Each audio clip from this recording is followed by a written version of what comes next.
নমস্কার বন্ধুরা, আমি সুশোভন আর আপনারা দেখছেন আপনাদের প্রিয় চ্যানেল অদ্ভুত অথচ বাস্তব। আজ আমরা এমন একটি বিষয় নিয়ে আলোচনা করতে চলেছি যা শুনলে প্রতিটি ভারতীয়র বুক গর্বে ভরে উঠবে। বন্ধুরা, আমরা ছোটবেলা থেকে শুনে এসেছি যে ইউরোপ এবং আমেরিকা হলো উন্নয়নের শেষ কথা। আমাদের শেখানো হয়েছে যে ওরাই সভ্যতা, ওরাই প্রযুক্তি এবং ওরাই আধুনিকতা। কিন্তু আজ 2026 সালে দাঁড়িয়ে সময় এমন এক মোড় নিয়েছে যা সত্যিই আমাদের চ্যানেলের নামের মতো, অদ্ভুত অথচ বাস্তব। আজ $24 ট্রিলিয়ন ইউরোপীয় ইউনিয়ন, যারা একসময় বিশ্বের অর্ধেকটা শাসন করত, তারা আজ ভারতের দোরগোড়ায় এসে দাঁড়িয়েছে। কেন জানেন? কারণ তারা ভারতের প্রযুক্তি শিখতে চায়, তারা ভারতের ডিজিটাল শক্তিকে নিজেদের দেশে প্রয়োগ করতে চায়। আজ ভারতের ইউপিআই এবং ইউরোপের টিপস করিডর নিয়ে যে মহাযজ্ঞ শুরু হয়েছে তা বিশ্ব ভূরাজনীতির ইতিহাসে একটি ওয়াটারশেড ইভেন্ট বা জলবিভাজিকা হয়ে থাকবে। একবার ভাবুন তো বন্ধুরা, কয়েক বছর আগেও যারা আমাদের গরিবের দেশ বলে অবজ্ঞা করত, আজ তারাই ভারতের ইনভেনশনের কাছে নিজেদের সমর্পণ করছে। আজ এই ভিডিওতে আমরা আলোচনা করব কিভাবে ভারত নিঃশব্দে একটি বিশ্বযুদ্ধ শুরু করেছে। না, এই যুদ্ধ কামান বা ট্যাঙ্কের নয়, এই যুদ্ধ হলো ডিজিটাল সভারেনিটি বা ডিজিটাল সার্বভৌমত্বের। এই যুদ্ধে ভারত আজ শুধু নিজেকে রক্ষা করছে না, বরং ইউরোপের মতো মহাদেশকে মুক্তির পথ দেখাচ্ছে। আজকের এই নিউজ অ্যানালিসিস রিপোর্টটি আপনাদের একদম শেষ পর্যন্ত দেখতে হবে, কারণ আজ আমরা জানব কিভাবে ভারতের একটি ডিজিটাল পদক্ষেপ আমেরিকার ভিসা এবং মাস্টার কার্ডের মতো $বিলিয়ন সাম্রাজ্যকে তাসের ঘরের মতো গুঁড়ো করে দিচ্ছে। আমরা দেখব ইউরোপ কেন ভারতের কাছে মাথা নত করতে বাধ্য হলো এবং ক্রিস্টিন লগার্ডের মতো বিশ্বনেতারা কেন আজ ভারতের মডেলকে শ্রেষ্ঠ বলেছেন। চলুন আজকের এই ঐতিহাসিক জয়গাথা শুরু করি। বন্ধুরা, আজকের এই বিশ্লেষণটি অত্যন্ত তথ্য নির্ভর। আমি এখানে যেসব চাঞ্চল্যকর তথ্য এবং ডেভেলপমেন্ট নিয়ে আলোচনা করব তার প্রত্যেকটির আন্তর্জাতিক নিউজ রিপোর্ট এবং অথেন্টিক সোর্সের লিঙ্ক আপনাদের সুবিধার্থে আমি ভিডিও ডেসক্রিপশন বক্সে দিয়ে রেখেছি।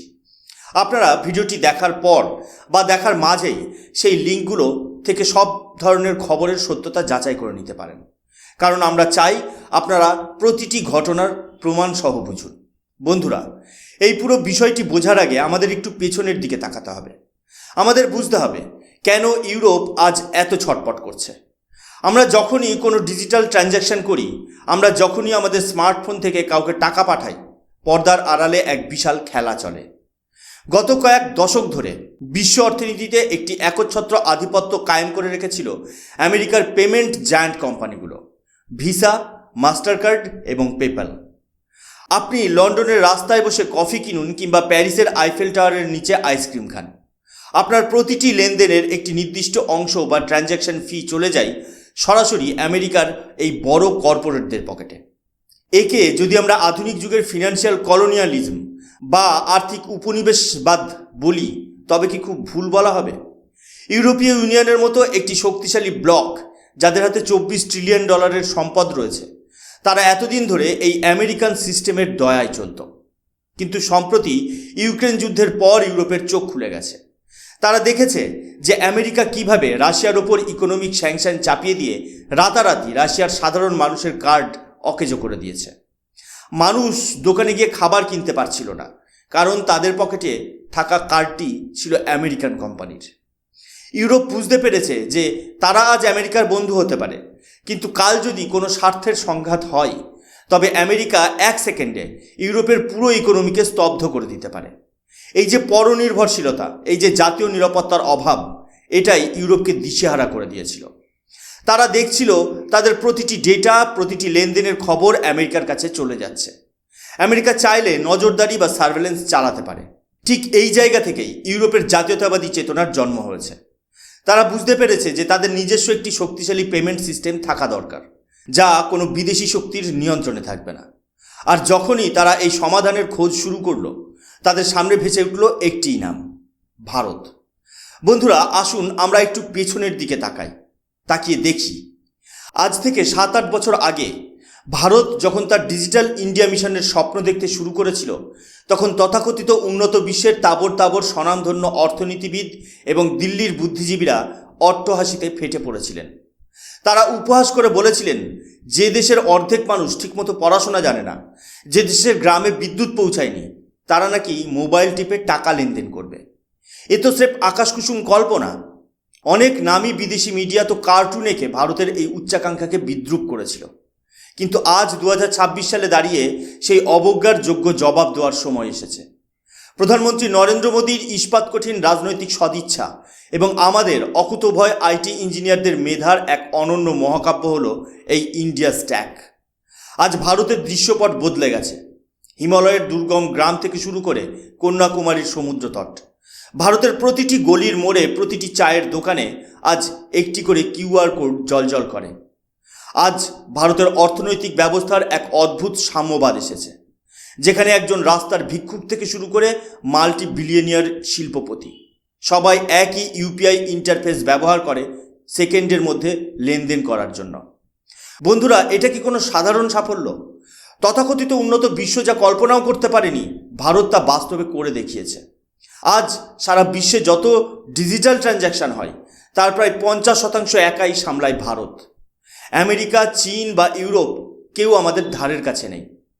এটি একটি ডিজিটাল সুনামি, যার কেন্দ্রবিন্দু হলো নতুন দিল্লি। ইউরোপ আজ বিস্ময়ে বিমূঢ় হয়ে দেখছে যে ভারত কিভাবে স্রেফ একটা অ্যাপের মাধ্যমে বিশ্বের বৃহত্তম পেমেন্ট মনোপলি বা একাধিপত্যকে ধুলোয় মিশিয়ে দিয়েছে। একসময় ভিসা এবং মাস্টার কার্ড ছিল অনিবার্য, কিন্তু আজ ভারতে তাদের আধিপত্য প্রায় শেষ। ভারতের মানুষ আজ পকেটে কার্ড রাখতে চায় না, তারা চায় ডিজিটাল স্বাধীনতা। আর এই স্বাধীনতার ফলে কয়েক হাজার কোটি টাকা, যা আগে কমিশন হিসেবে সোজা আটলান্টিক পেরিয়ে আমেরিকার কর্পোরেট কোষাগারে চলে যেত, সেই টাকা আজ ভারতের সাধারণ মানুষের পকেটে বাঁধছে। এটি হলো প্রকৃত আর্থিক ক্ষমতায়ন। ইউরোপ আজ ভারতের এই মডেল দেখে শুধু অবাকই হয়নি, তারা রীতিমতো আতঙ্কিত। ইউরোপীয় সেন্ট্রাল ব্যাংক বা ইসিবির প্রধান ক্রিস্টিন লগার্ড, যিনি বিশ্ব অর্থনীতির প্রতিটি স্পন্দন বোঝেন, তিনি অত্যন্ত কঠোর ভাষায় ইউরোপের দেশগুলোকে সতর্ক করেছেন। লগার্ড পরিষ্কার ভাষায় হুঁশিয়ারি দিয়ে বলেছেন যে ইউরোপ যদি এখনই এই আমেরিকান আর্থিক জাতাকল বা ফিনান্সিয়াল ট্র্যাপ থেকে বেরিয়ে না আসে, তবে ইউরোপের ডেটা এবং ইকোনমি উভয়ই বিদেশি শক্তির হাতের পুতুল হয়ে থাকবে। তিনি ইউরোপের নেতাদের আয়নার সামনে দাঁড় করিয়ে দিয়েছেন এবং ভারতের উদাহরণ দিয়ে বলেছেন যে ইউরোপের আত্মমর্যাদা বাঁচাতে গেলে ভারতের মতোই নিজস্ব এবং স্বাধীন পরিকাঠামো গড়ে তোলা ছাড়া আর কোনো দ্বিতীয় পথ নেই। আর ঠিক এই ভূরাজনৈতিক বাধ্যবাধকতা থেকেই জন্ম নিয়েছে ইপিআই, ইউরোপিয়ান পেমেন্ট ইনিশিয়েটিভ। বন্ধুরা, এই ইপিআই আসলে আর কিছুই নয়, এটি হলো ভারতের ইউপিআইয়ের একটি ইউরোপীয় সংস্করণ, বা সোজা কথায় ইউরোপীয় কপি। কিন্তু আশ্চর্যের বিষয় হলো এই বিশাল $24 ট্রিলিয়ন ইকোনমি শুধু কপি করেই শান্ত হয়নি। তারা বুঝতে পেরেছে যে ভারতের এই টেকনোলজি এতই উন্নত এবং সিকিউর যে তার সাথে পাল্লা দেওয়া কঠিন। তাই তারা ভারতের কাছে সহযোগিতার হাত পেতেছে। আজ ইউরোপ সিদ্ধান্ত নিয়েছে যে তারা তাদের নিজস্ব টিপস করিডরকে সরাসরি ভারতের ইউপিআইয়ের সাথে যুক্ত করবে। ভাবুন একবার, যে মহাদেশ একসময় আমাদের জ্ঞান দিত, আজ তারাই ভারতের উদ্ভাবনকে গোল্ডেন স্ট্যান্ডার্ড মেনে নিয়ে নিজেদের সিস্টেমে জায়গা দিচ্ছে। এটি হলো নতুন ভারতের প্রতাপ। ভারতের নিজস্ব টেকনোলজি আজ সারা বিশ্বের জন্য এক অপ্রতিরোধ্য মানদণ্ড বা গ্লোবাল স্ট্যান্ডার্ড হয়ে দাঁড়িয়েছে। এখন প্রশ্ন হলো, এই ইউপিআই টিপস করিডর বা এই পেমেন্ট ইন্টিগ্রেশন আমাদের সাধারণ মানুষের জীবনে ঠিক কী ধরনের প্রভাব ফেলবে? বন্ধুরা, এটা শুধুমাত্র কোনো যান্ত্রিক বা টেকনিক্যাল বিষয় নয়, এটা সরাসরি আপনার পকেটের উপর প্রভাব ফেলবে। এটি আপনার পরিশ্রমের প্রতিটি পয়সা বাঁচানোর এক লড়াই। প্রথমত আমরা কথা বলি রেমিটেন্স বা বিদেশের টাকার বিষয়ে। আপনারা জানেন, ভারতের এক বিশাল সংখ্যক দক্ষ জনশক্তি আজ ইউরোপের মাটিতে কাজ করে। জার্মানি থেকে ইতালি, ফ্রান্স থেকে নেদারল্যান্ডস। এই লক্ষ লক্ষ ভারতীয় ভাই বোন যখন মাসের শেষে তাদের রক্ত জল করা পরিশ্রমের টাকা ভারতের নিজেদের বাবা মা বা প্রিয়জনদের কাছে পাঠাতে চান, তখন মাঝপথ থেকে আন্তর্জাতিক ব্যাংক এবং ওয়েস্টার্ন ইউনিয়ন বা সুইফটের মতো কোম্পানিগুলো হাইনার মতো ওঁত পেতে থাকে।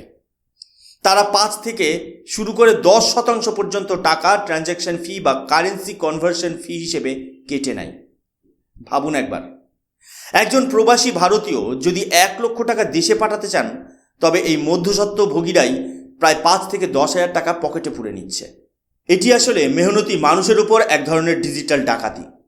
কিন্তু এই নতুন করিডর চালু হলে আপনি আপনার সাধারণ ইউপিআই অ্যাপ ব্যবহার করে ইউরোপের ইউরো থেকে সরাসরি ভারতীয় টাকায় ট্রান্সফার করতে পারবেন, এবং তা হবে একদম নামমাত্র খরচে, তাও আবার রিয়েল টাইমে। এটি একটি বিশাল বিপ্লব। এই পদক্ষেপের মাধ্যমে আমরা আসলে সেই সব বিদেশি কর্পোরেটদের দোকান বন্ধ করে দিচ্ছি যারা দশকের পর দশক ধরে আমাদের দেশের মানুষের কষ্টের টাকা চুষে খেয়েছে। মধ্যস্বত্বভোগীদের দিন এবার শেষ, কারণ ভারত আজ তার নাগরিকদের সরাসরি গ্লোবাল ইকোনমির সাথে যুক্ত করে দিয়েছে। দ্বিতীয়ত, ভূরাজনৈতিক বা জিওপলিটিক্যাল দিক থেকে এটি ভারতের জন্য এক ঐতিহাসিক মাস্টার স্ট্রোক। বন্ধুরা, মনে রাখবেন, যখন ইউরোপীয় ইউনিয়নের মতো একটি $24 ট্রিলিয়ন বিশাল মহাদেশীয় ব্লক ভারতের তৈরি পেমেন্ট গেটওয়ে বা পরিকাঠামো ব্যবহার করতে রাজি হয়, তখন বিশ্বমঞ্চে ভারতের সফট পাওয়ার বা ডিপ্লোম্যাটিক স্ট্যাচিউর অনেক গুণ বেড়ে যায়। আজ ভারত আর সেই দেশ নেই যে শুধু অন্যের দেওয়া সফটওয়্যারে কোডিং করবে। ভারত আজ সেই দেশ যে বিশ্বের জন্য আস্ত একটা ডিজিটাল শাসন ব্যবস্থা বা সিস্টেম এক্সপোর্ট করে। এটি আমাদের আত্মনির্ভরতার একটি চরম নিদর্শন। ইউরোপের সাথে ভারতের যে এফটিএ বা মুক্ত বাণিজ্য চুক্তি কার্যকর হওয়ার পথে, সেখানে এই পেমেন্ট করিডর হবে এক প্রধান অনুঘটক। আমাদের দেশের ক্ষুদ্র ও মাঝারি উদ্যোক্তা যারা কুটির শিল্প বা হস্তশিল্পের সাথে যুক্ত, তারা এখন সরাসরি বার্লিন বা রোমের কোনো এক গ্রাহকের কাছে অনলাইনে পণ্য বিক্রি করতে পারবেন। ইউরোপের গ্রাহক তার নিজের পেমেন্ট সিস্টেমে টাকা দেবেন, আর আমাদের ঘরের ছেলে সেই টাকা সরাসরি তার ইউপিআই অ্যাকাউন্টে পেয়ে যাবে। এখানে মাঝপথে না থাকবে আমেরিকার কার্ড নেটওয়ার্ক, না থাকবে কোনো উচ্চ হারের কমিশন। এর ফলে আমরা আমেরিকার ভিসা বা মাস্টার কার্ডের ওপর আমাদের দীর্ঘদিনের যে পরাধীনতা ছিল তা চিরতরে চূর্ণ করে দিচ্ছি। এটি আসলে ভারতের ফিনান্সিয়াল সভারেনিটি বা আর্থিক সার্বভৌমত্বকে হিমালয়ের মতো মজবুত করে তুলেছে। আমরা আজ পরোক্ষভাবে আমেরিকার ডলারের দাপট বা ডলার হেজিমনিকে সরাসরি চ্যালেঞ্জ জানাচ্ছি। ইতিহাসের পাতায় একসময় লেখা হতো যে ডলার ছাড়া বিশ্ব বাণিজ্য অচল, কিন্তু ভারত আজ দেখিয়ে দিচ্ছে যে দেশীয় মুদ্রায় বা নিজস্ব সিস্টেমেও বিশ্ব বাণিজ্য সম্ভব। যখন সারা বিশ্বের মানুষ ইউপিআইয়ের এই গোল্ড স্ট্যান্ডার্ড লেনদেনের স্বাদ পেয়ে যাবে, তখন আন্তর্জাতিক বাজারে ডলারের অপ্রতিরোধ প্রয়োজনীয়তা ধীরে ধীরে স্তীমিত হতে শুরু করবে। এটি হলো একটি মাল্টিপোলার ডিজিটাল ওয়ার্ল্ডের প্রকৃত সূচনা, যেখানে ভারত কেবল একজন অংশগ্রহণকারী নয়, বরং ভারত হবে বিশ্ব ফিনটেক জগতের প্রধান চালিকা শক্তি বা বিশ্বগুরু। আমরা আজ শুধু আমাদের ভাগ্য বদলে দিচ্ছি না, আমরা গোটা বিশ্বের ডিজিটাল লেনদেনের ব্যাকরণ বদলে দিচ্ছি। ভিডিওর একদম শেষ পর্যায়ে এসে আমি আপনাদের একটি কথাই বলতে চাই, ভারত আজ যা করছে তা পৃথিবী আগে কখনো দেখেনি। আমরা আজ শুধু নিজেদের জন্য রাস্তা বানাচ্ছি না, আমরা আজ গোটা বিশ্বের জন্য একটি বিকল্প ডিজিটাল মহাসড়ক তৈরি করছি। ইউরোপের এই $24 ট্রিলিয়ন অর্থনীতি যখন ভারতের প্রযুক্তির কাছে মাথা নত করে, তখন বুঝতে হবে যে ভারতের মেধা আজ বিশ্ব শাসন করছে। ক্রিস্টিন লগার্ডের মতো ব্যক্তিরা যখন বলেন যে ভারতের কাছে আমাদের শেখার আছে, তখন বুঝতে হবে যে নতুন ভারতের অভ্যুদয় ঘটে গেছে। বন্ধুগণ, একসময় আমাদের উপর ইস্ট ইন্ডিয়া কোম্পানি এসে রাজত্ব করেছিল, কারণ তারা আমাদের সম্পদ লুট করতে চেয়েছিল। আজ ভারত তার বুদ্ধিমত্তা এবং প্রযুক্তির মাধ্যমে বিশ্বের বাজারে রাজত্ব করছে। এটি হলো আমাদের জাতীয়তাবাদী বিজয়। আজকের এই পুরো অ্যানালিসিস থেকে একটা বিষয় পরিষ্কার, ভারত আজ কোনো দেশের অনুগামী নয়, ভারত আজ নিজেই লিডার। আমরা আজ আমেরিকার চোখ রাঙানিকে ভয় পাই না, কারণ আমাদের কাছে আছে আমাদের নিজস্ব পেমেন্ট সিস্টেম, আমাদের নিজস্ব ডেটা এবং আমাদের নিজস্ব প্রযুক্তি। ভারতের এই ডিজিটাল শক্তি আজ ইউরোপকে রক্ষা করছে। এটা প্রতিটি ভারতীয়র জন্য এক বিরাট গর্বের মুহূর্ত। যারা একসময় আমাদের দিকে আঙুল তুলেছিল, আজ তারা আমাদের পিঠ চাপড়াচ্ছে। বন্ধুরা, আপনাদের কি মনে হয়, ভারত কি সত্যি আগামী কয়েক বছরের মধ্যে বিশ্বের ডিজিটাল সুপার পাওয়ার হয়ে উঠবে? ভিসা এবং মাস্টার কার্ডের কি দিন ফুরিয়ে এসেছে? আপনাদের মূল্যবান মতামত নিচে কমেন্ট বক্সে অবশ্যই জানাবেন। ভিডিওটি যদি আপনাদের ভালো লেগে থাকে এবং তাৎপর্যপূর্ণ মনে হয়, তবে একটি লাইক অবশ্যই দেবেন। আপনাদের এই একটি লাইক আমাকে আরও উৎসাহ দেয় এ ধরনের গভীর বিশ্লেষণ নিয়ে আসতে। এই ভিডিওটি সবার সাথে শেয়ার করুন, বিশেষ করে আমাদের ছোট ভাই বোনদের দেখান, যাতে তারা বুঝতে পারে যে আমাদের দেশ আজ কোথা থেকে কোথায় পৌঁছে গেছে। আমাদের চ্যানেল অদ্ভুত অথচ বাস্তবে যদি আজ আপনি প্রথমবার হয়ে থাকেন বা প্রথমবার আসেন তবে অবশ্যই সাবস্ক্রাইব করুন এবং বেল আইকনটি টিপে দিন। আমি সুশোভন, দেখা হবে পরবর্তী ভিডিওতে। ততক্ষণ পর্যন্ত ভালো থাকবেন, সুস্থ থাকবেন। জয় হিন্দ, বন্দে মাতরম, ভারত মাতা কি জয়।